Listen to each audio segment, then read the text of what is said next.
just women are in danger, but all marginalized people, where being uniquely different right now might truly be considered a crime.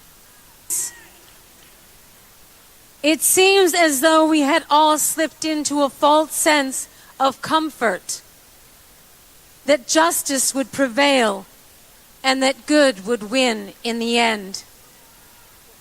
Well, good did not win this election, but good will win in the end. So what today means is that we are far from the end. Today marks the beginning of our story. The revolution starts here. The fight for the right to be free, to be who we are, to be equal. Let's march together through this darkness, and with each step, know that we are not afraid. That we are not alone. That we will not back down. That there is power in our unity, and that no opposing force stands a chance in the face of true solidarity. And to our detractors that insist that this march will never add up to anything, Boston Red here with Friday Java, a weekly magazine of political theory, polling, and commentary. It is part of the history called people that make up this fascinating journey. We are part of the Obama network. For that, we make no apologies. What we pledge to do is give you the facts on a bridge to history. What body politics is, the most up-to-date theories of political science and psephology. Stay tuned for this incredible ride. Boston Red, peace out. On the 21st of December 2018, Friday Java from BRN Radio and on the Boston Red Network. We're broadcasting as we normally do from the Jerry Pippin broadcast booth. We have the people from the University of Virginia. They'll be taking a holiday, not to be redundant there shortly, but we do have them. We had some problems with their database, but nonetheless, it's a rehash of 2018. We have some polling today, and we were looking at the Louisville Courier, one of the newspapers we monitor. Rick Pitino, the former coach of Louisville, is taking a job in Greece. And also the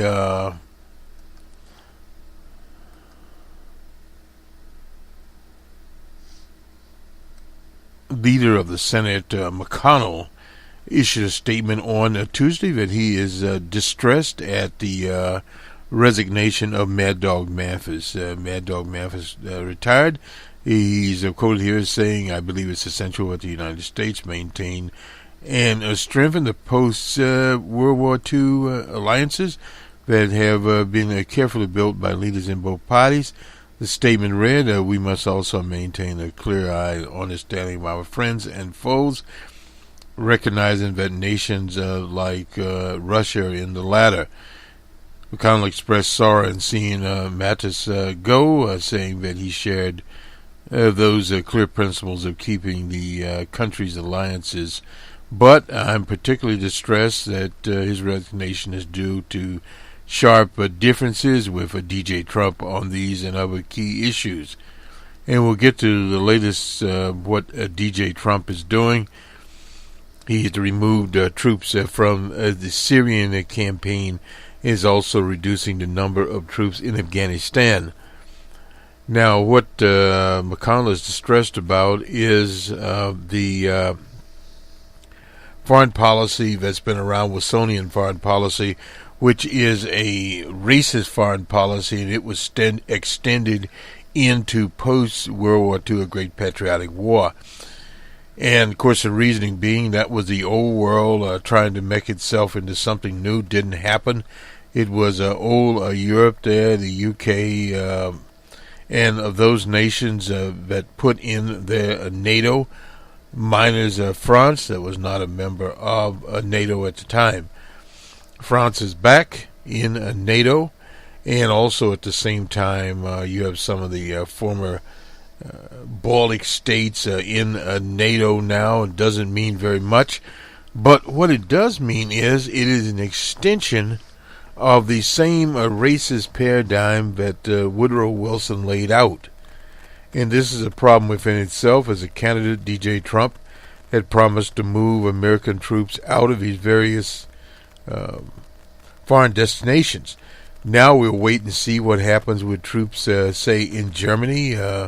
We don't know about Korea yet, but Germany and Japan would be primary targets. There are American troops there but do not need to be there. They can come back and guard the border.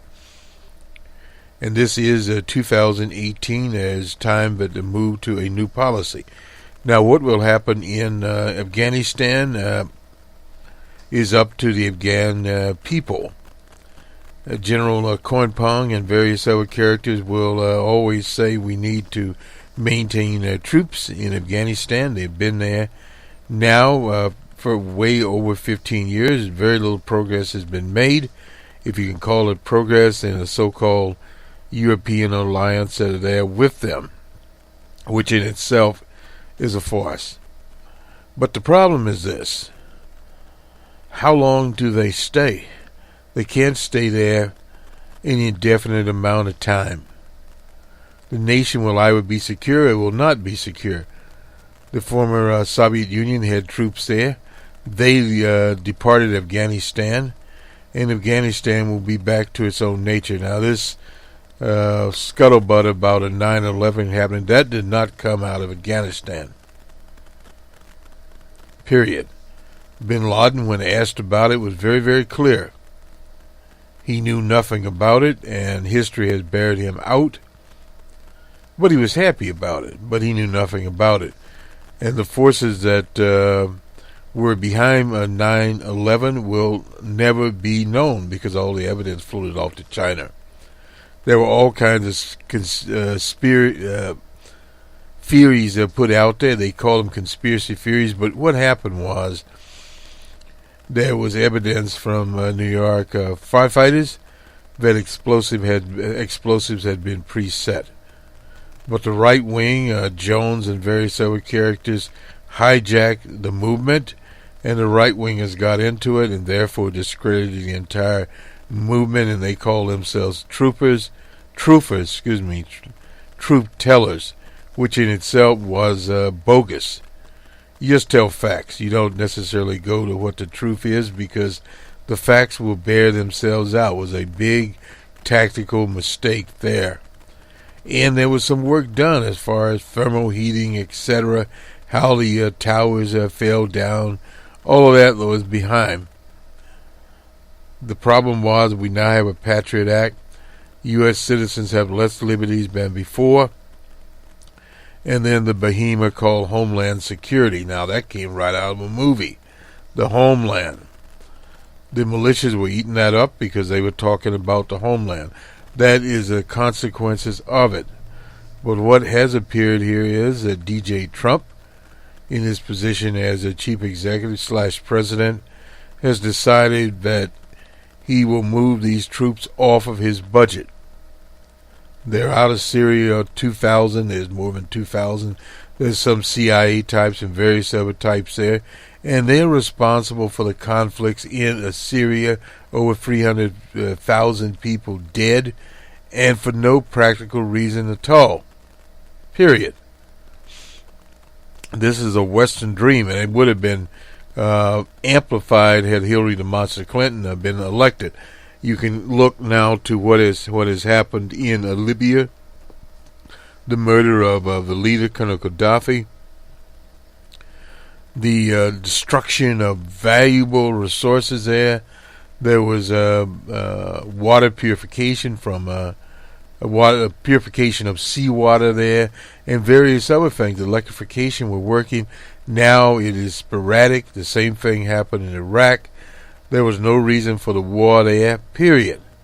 So America has spent trillions of dollars on worthless wars and old-time tactics.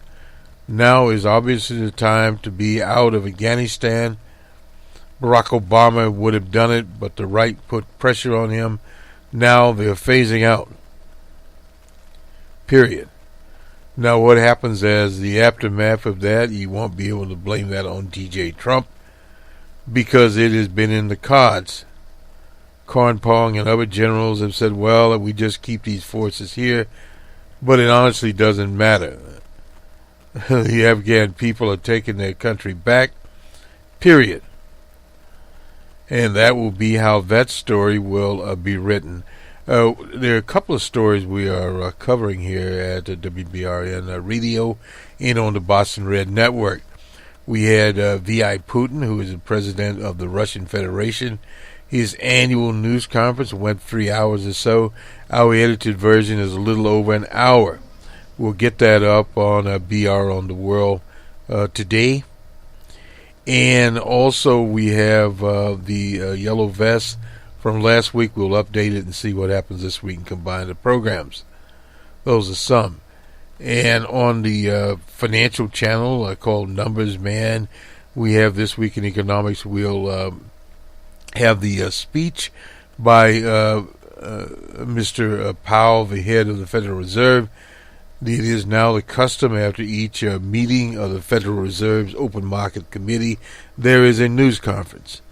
And he lays out what the situation is, and they went up 25 basis points as far as the interest rate.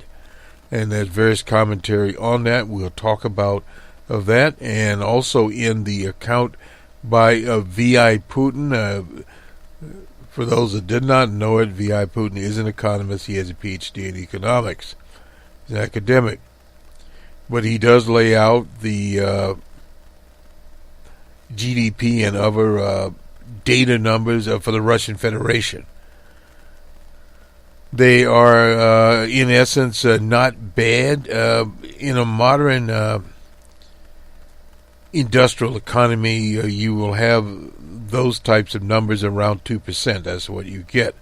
The U.S. is running a little bit above that, but the normalization, as Chairman Powell said, is anywhere from 2.5. You can have some deviation from that. In other words, you could go over 2.5 or go below 2.5. That's something we'll get into there.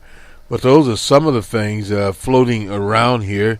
And let's get to this poll. We'll get to the people in Virginia. This is a Rolling Stone article here. Bernie Sanders tops the list of 2020 Democrat contenders in the new poll. We'll get to that poll in a minute. 23 candidates evidently in there. Bernie is getting 36% of the vote. More than double the percentage of Joe Lunchbox Biden. Let's just go to that poll. It's easy to do. He has 36.14. Joe Biden has 14.88. And Beto O'Rourke out of El Paso, Texas at 12.3. Elizabeth Warren 7.89. Kamala Harris out of California at 6.95. Sherrod Brown out of Ohio at 3.33. Amy Klobuchar at 2.72. And then there's various other people here, even 0.96, our own Stacey Abrams and so forth and so on. There, it gets to the point, it doesn't really matter. But what does matter is with Iowa. And if you get into that, this is 2020 Pulse poll. Here are the final results. You can click on any candidate and you can get those results out here. But Bernie is ahead, and he deserves to be ahead. And we're looking at people that are, say, in Iowa. You'll have Joe Biden, because he'll be favored by the establishment there. You'll have Bernie, and if Beto O'Rourke decides to run, what will happen to Elizabeth Warren? Well, it'll be very interesting indeed. The Boston Globe said her time has passed, but unfortunately for Elizabeth, had she ran in 2016, the basic situation there was that Hillary Monster Clinton had basically tied it up. And also at the same time, you had Bernie Sanders, whom the election was stolen from. Now, but the Iowa situation is going to be very, very interesting, because we have Iowa, we have New Hampshire, and I believe we go south to Super Tuesday is coming on there. Now, Carmelita Harris, of course, will be out of California. California has more electoral votes than Iowa, New Hampshire, South Carolina, and all these little states thrown into one. And then Iowa itself will be a different situation, because you have a neighbor state candidate in Amy Klobuchar. She's out of Minnesota. We don't know about Twitter King Booker, and our situation is Twitter has passed his prime and moved on out of the ball game. Let's go to the people at the University of Virginia. We are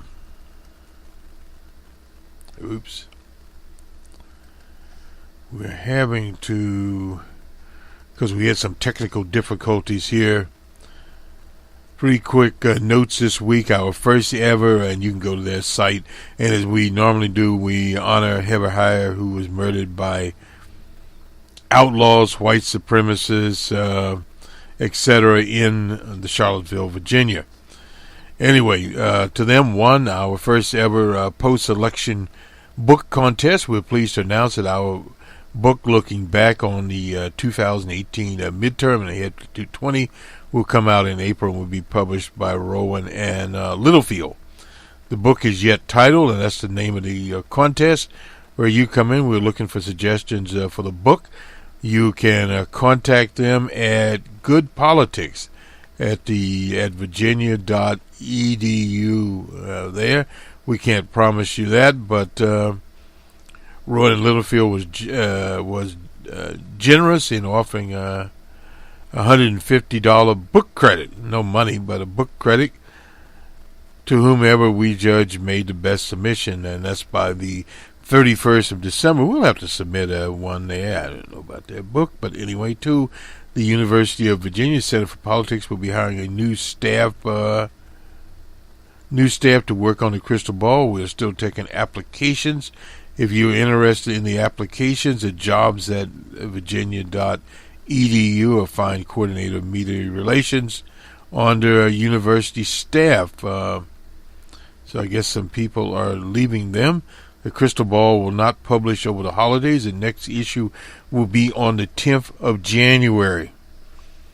We wish our readers a Merry Christmas, a Happy Holidays, and a New Year. Of course, we'll add ours there. We're wishing everyone a Happy Christmas next week in the tradition of Alistair Cook. The editors, the day after election, when the results were still pending in many places, we went over our picks for 2018 and how they stacked up. With almost everything now settled, we thought we'd provide a final tally.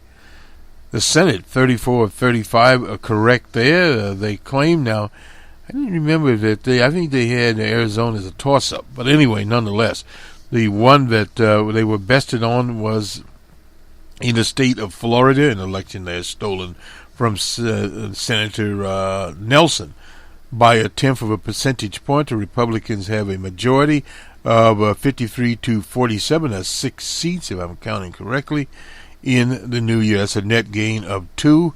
We also like to note that there were some questions going into election about a couple of races in New Jersey. We at the Ouija board, we had no questions about New Jersey. It became apparent also in Tennessee. We looked a very long time there at the gentleman that was running, a former governor of Tennessee, against the right-winger Marsha Blackburn, Of course, she won by double digits, so you can forget about that. The polling, the majority of the polling, it became very, very apparent. Brayson, whatever his name was, these were some toss-up categories. They were absolutely wrong at the crystal ball about a toss-up. Senator Menendez was going to win re-election. Anyway, in the House, 223 out of 234 were correct. Overall, we predicted a net of plus 34 for the Democrats, ending up with a plus 40 for being still in North Carolina 9. A lot of fraud there. Fraud involving absentee ballots. We favored the veteran Dan McCready. There's a there in our rating over this Mark Harris. It appears in the immediate after that the election that Harris had prevailed by 900 votes, but the results are now very much in question. The Democrats have a 235 to 119 majority starting in the next Congress, and North Carolina 9 is likely to be vacant at the opening, and then the House itself will decide whom they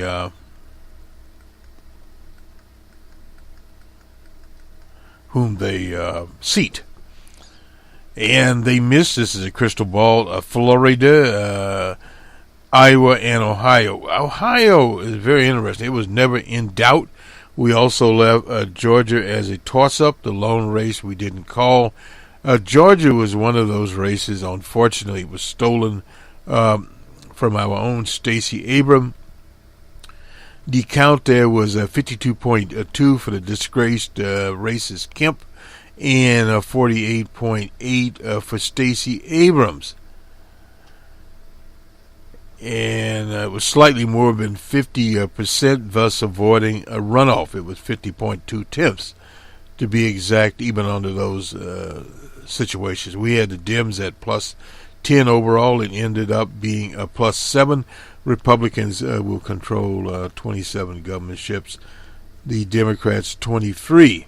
We also want to acknowledge our other forecasters there, Professor Amowitz, James Campbell, and the team of Michael Lewis Beck and Charles Tim and Joseph Buffoni and Robert Erickson and Christopher Waynon, all of whom predicted a Democratic takeover. To Mr. Campbell, Lewis, Black, and Company, they predicted 40 plus in the House, which seemed high at the time, but ended up being very close to what it was actual projection. Again, we'd like to thank the many sources, many sides. Moderation in the pursuit of elections may not help evidence from the 2000 there, and this is by Dr. Adowitz himself. Direct partisanship was far the strongest determinant. The results of the House elections, with the Republicans typically running behind DJ Trump. And margin in the districts where incumbents overperformed was unrelated to the ideology. Moderate Republicans actually were more likely to be defeated than those with solid conservative records. And he goes to his book. This is Dr. Adowitz here, The Great Alignment, Race, Party Transformation, the Rise of DJ Trump. I argue that the United States has entered a new era of election competition in the 21st century. The most important characteristics of 21st century elections are partisan polarization and the nationalization of elections. The result of the 2018 House elections prove striking evidence of both. The outcome of the House contests in 2018 were overwhelmingly determined by two factors: the partisan composition of the district and the unpopularity of DJ Trump. The Democrats gained at least 40 seats in the House, with one undisputed.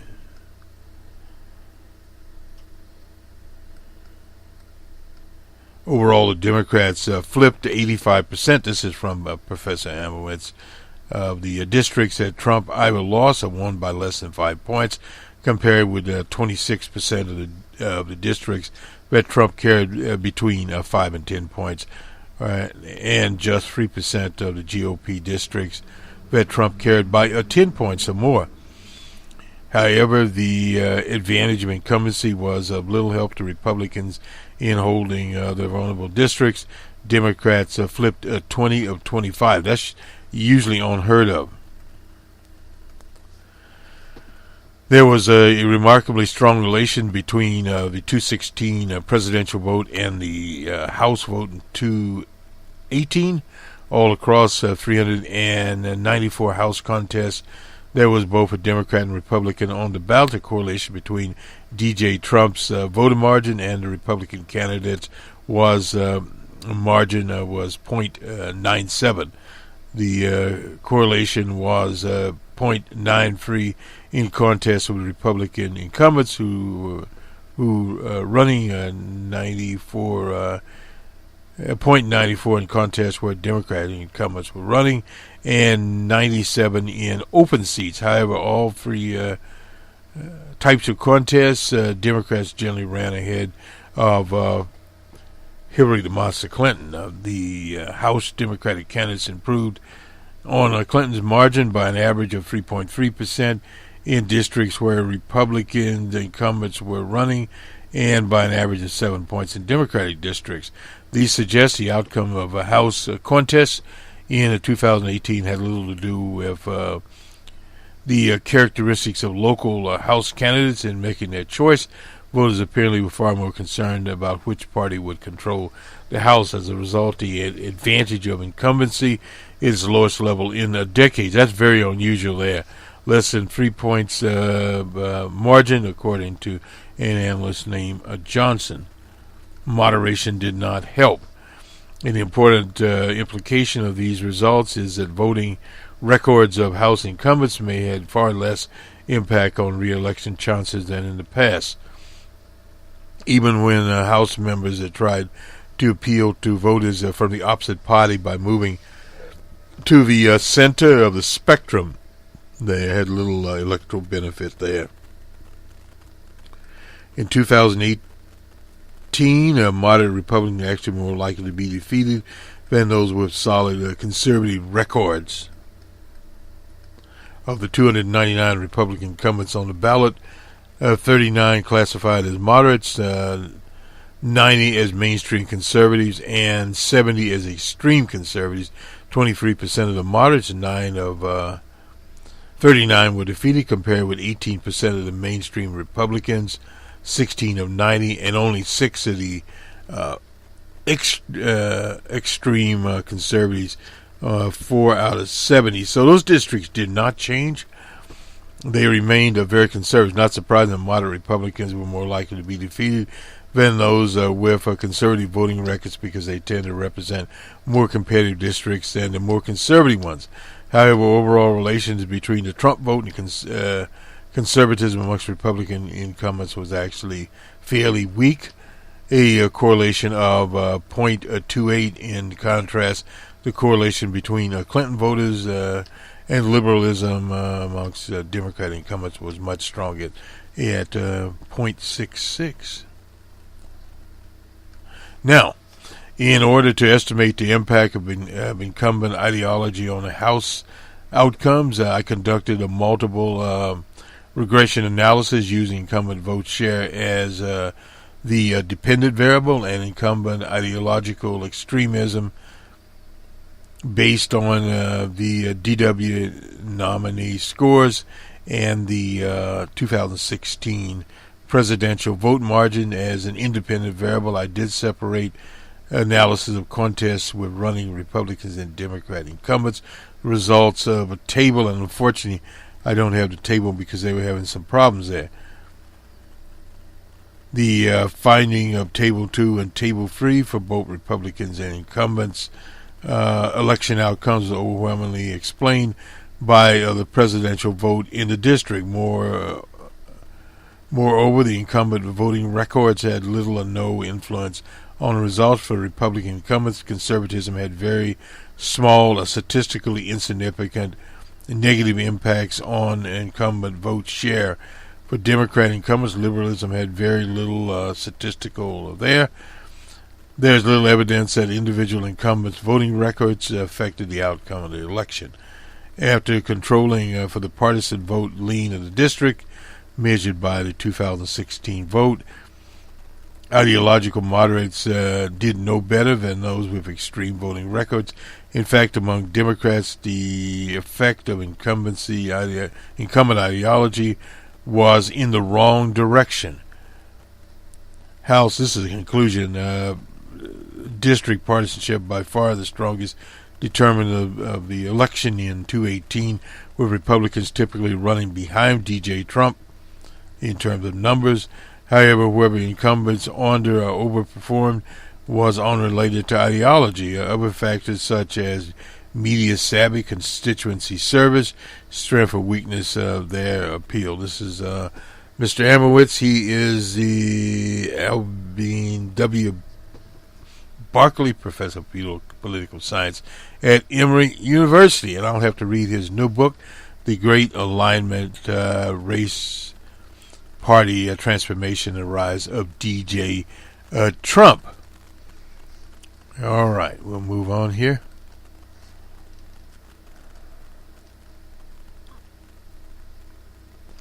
We'll save the African American farmers in Georgia for tomorrow night when we do the and also the postal worker. So we'll go now to the Washington Post, and we'll look at the national events here in the Post. Of course, it'll be Mad Dog Mattis resigns after clash with Trump. We talked about it all. His resignation sent shockwaves abroad. I'm not sure why. That's been in the making for a very, very long time. In Berlin, 2 years. For 2 years, the Trump presidency grew increasingly chaotic. The world invested its hope and stability in somebody named Mad Dog Mattis. Anyway, Mattis was the last man standing for what has been U.S. foreign policy since the Great Patriotic War.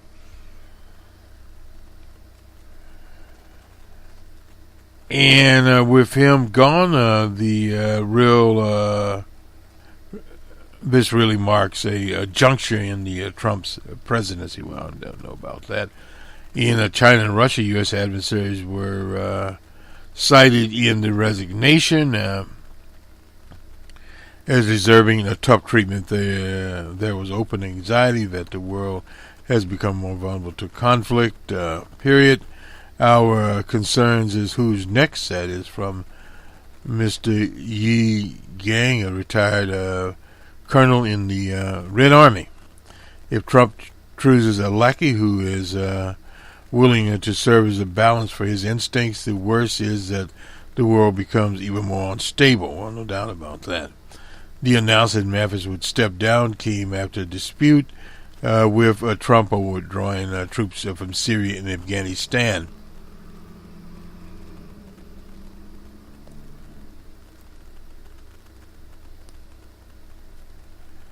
So this is, basically the scuttlebutt, but nothing new. He was supposed to go in February, so he left early.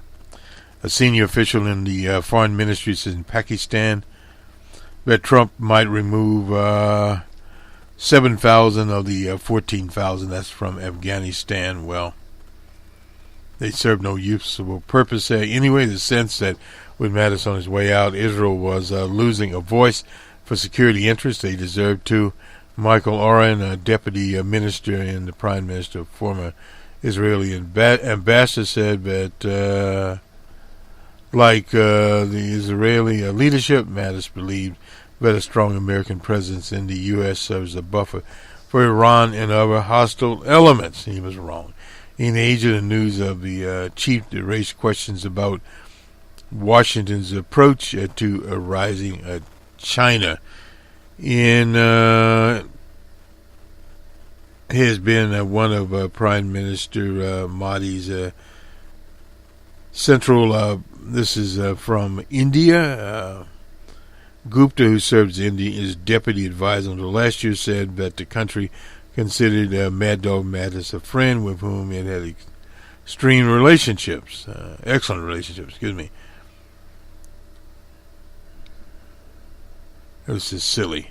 It's largely because of Mattis' view as a mature guy within the administration, as from some researcher at the Chinese Institute of International Studies, that military relations between China and U.S. have been relatively stable. Xing Yami Gupta played down the long-term consequences. Well, they come and they go, period. In the Korean Democratic Republic said that this week it's not giving up its missiles until the U.S. accommodates them properly. And this is kind of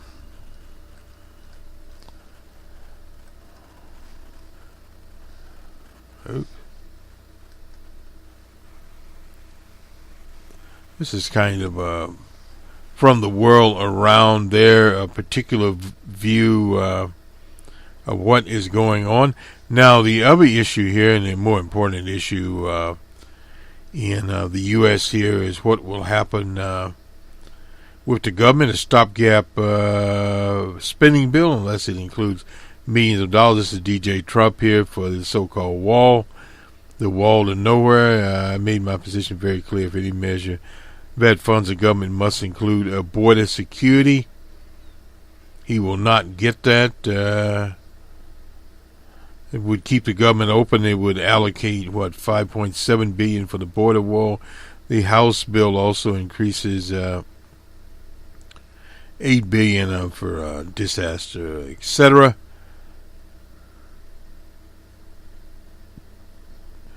Trump marked Nancy Pelosi, who said in Oval Office meeting, well, that's history right there. Very little came of that.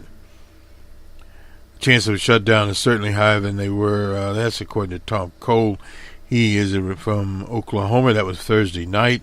Stay tuned tomorrow on the Week It Was, and we'll have the full whatever funding for 25% of the government whose budget relies on Congress will expire at the end of Friday. That's today. The rest of the government, including the military, will not be affected as it's funding through a September bill that was already passed. And that's one of the differences now. They have now divided up literally the government. Smithsonian Institute, Statue of Liberty, Golden Gate, National Park, the Archway said they aren't sure whether they will be open Saturday and didn't respond to requests. They don't know what's going on. Thursday night, a partial government shutdown appears to all but be invincible. That is from the Kevin McCarthy. He is the House Majority Leader for a few days. And McConnell on Thursday warned Republicans they may have to return for a vote Friday, but it's impossible McConnell just pass a spending bill without support of the Democrats. He won't be passing anything. Conservative House members from the Freedom Caucus encourage the president to take a hard stance. Well, once again, this is the prerogative of a party to take a chance if they wish to do it. And once the government is closed down, it will stay closed down during the holiday period until after New Year's. And Nancy Pelosi then of San Francisco will have the gavel, and they will be able to do some business. But when you close the government down, they've already prepared for this. It takes a while to come back in play again. The Department of Homeland Security painted a different picture for the situation just weeks ago. It reported that a number, this is on detainees there. Anyway, DJ Trump is running around talking about fake news. Most of this doesn't matter about the fake news. It doesn't matter about other things. The market dropped. And, of course, Trump fears he's losing his best argument for your election. Those of us at the Ouija board, that's our motto. If the election were held today or this year, DJ Trump would not be reelected. That is at 99.5% accuracy. No reelection for DJ Trump. Period. at this time in history. Now, a year out, we don't know what will happen there. What state the government is in is not in a very good period. So this is one of the things that obviously we understand, that the re-election of DJ Trump. Then we look to the Senate. Where is the Senate going? Well, it'll be very difficult to say. If nothing happens today, government shuts down. The new Congress, which is a Democratic Congress, will be having to deal with this situation. And this is really not where they want to be. They want to work on voting rights as their bill, and they may or may not be able to work on it. Oh boy. Alexa has went crazy again. Kill your foster parents. Oh boy. That is the Amazon's talking speaker. Will put it up as that. It's just not the way we want to go. Period. Again, this is just part of what you see out there, and is part of, I guess you'd say, the reality of what's going on. We'll do sports today and see if we can get a little reality here, and see where the bowl picture is. A big score out here right quickly here. Texas Tech and Duke. Texas Tech 58-69 for Duke University. This is college basketball. Sorry about that. I'm trying to get the baseball season in and not see what's going on there. And of course, we have some important bowl games coming up. And let's just go to the NBA and get the scores there, and also our friends at the National Hockey League. This is on September the 20th. Incidentally, this is the 21st. Welcome to winter officially. Is the beginning of winter. Fall has finally ended for anyone that's, I suppose, still thinking about it. Anyway, that sometimes occurs. Let's see what is going on here. Somehow we got betrayed, I suppose.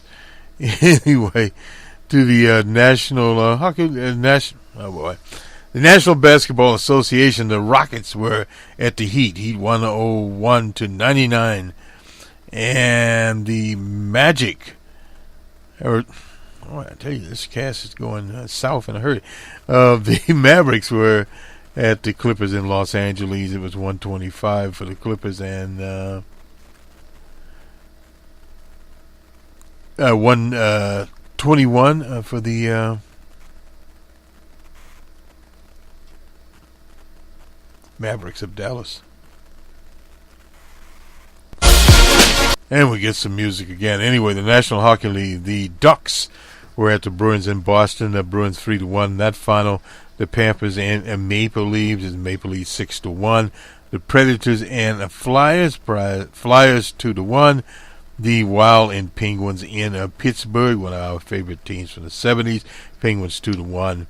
The Red Wings and Hurricanes, the final there was Red Wings 4-1. The Devils and Blue Jackets, final 2-1. Blue Jackets over the Devils. The Blackhawks and Stars, Blackhawks 5-2. The Lightning and Flames is a final. It was a Lightning 5-4. The Canadiens and the Coyotes. It was the Canadiens 2-1. The Blues and Canucks. It was Canucks 5-1. The Islanders and the Golden Knights. Golden Knights 4-2 in that contest. The Jets and Sharks. The Jets of Winnipeg and the Sharks. It was the Jets 5-3. So we have the National Hockey League set up there. Let's go quickly to the college here and see what's going on. We have a game tonight. Marshall in South Florida will be in well, that was last night. Sorry about that. That was on the 20th. Tonight, Florida and Toledo. It looks like here. Tickets as low as $95. Anyway, Western Michigan and BYU also tonight. Tomorrow, Memphis and Wake Forest, Houston and Army, Buffalo and Troy, Troy State, Hawaii and Louisville Tech. And on the 26th, you have Boston College and Boise State, Minnesota and Georgia Tech. These are all be on ESPN, I believe. And California and TCU. And then we have, let's see, on the 22nd, Temple and Duke, and the University of Miami and Wisconsin, Baylor and Vanderbilt. And yeah, these are bowl games. I guess I didn't mention which bowl. Well. Anyway, on the 22nd, Legion Field in Birmingham, Alabama, somewhere in Fort Worth. They don't even name the bowl games anymore. Well, maybe they do. It's the Birmingham Bowl. The next one would be the Armed Forces Bowl. These are on Saturday. And the Dollar General Bowl and the Hawaiian Bowl. And then on the 26th, we'll have Boston College. The First Responders Bowl. Boy, they got all kind of bowls going on here. The Cheez-It Bowl.